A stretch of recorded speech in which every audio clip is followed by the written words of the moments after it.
I think we can do with Madura in India what Zara was able to do to Europe, to build something which is truly large.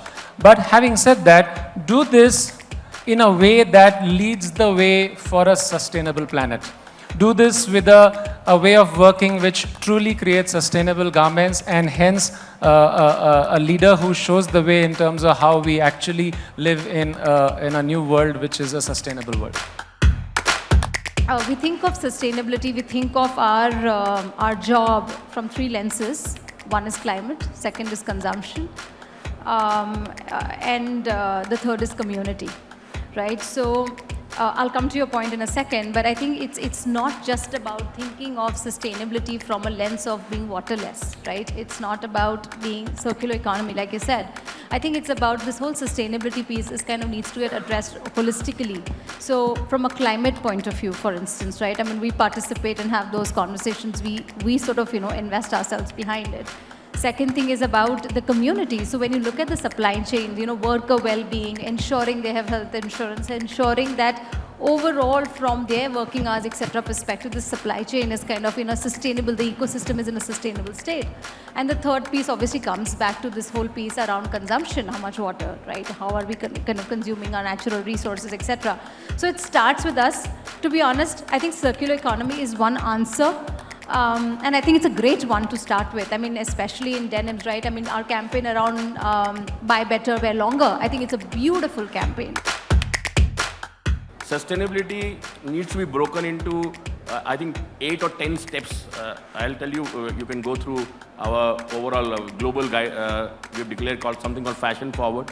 It's got 10 steps of sustainability. So circular is one part of it. It is the toughest part of it. Because collecting and this getting it back is a very large ecosystem requirement, and those who are telling are just greenwashing.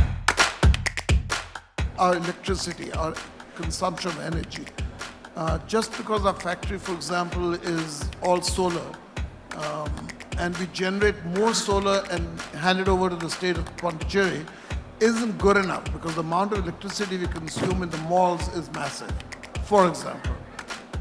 So I think sustainability to us has been something that we keep giving without thinking about. We're building a forest, for example. We're building an indigenous forest, which is the largest indigenous coastal forest south of Chennai.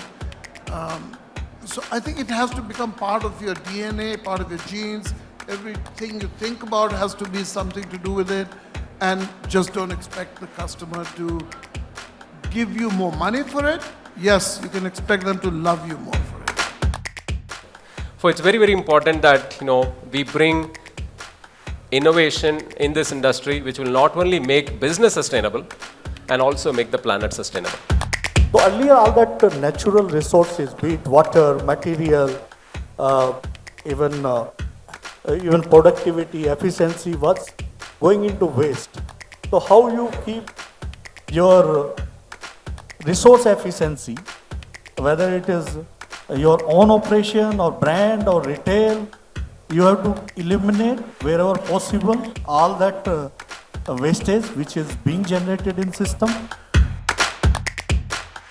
And I think there is just so much to learn from that when it comes to sustainability, because this is truly a kind of industry which not only just produces a sustainable product, but it actually is a way of living.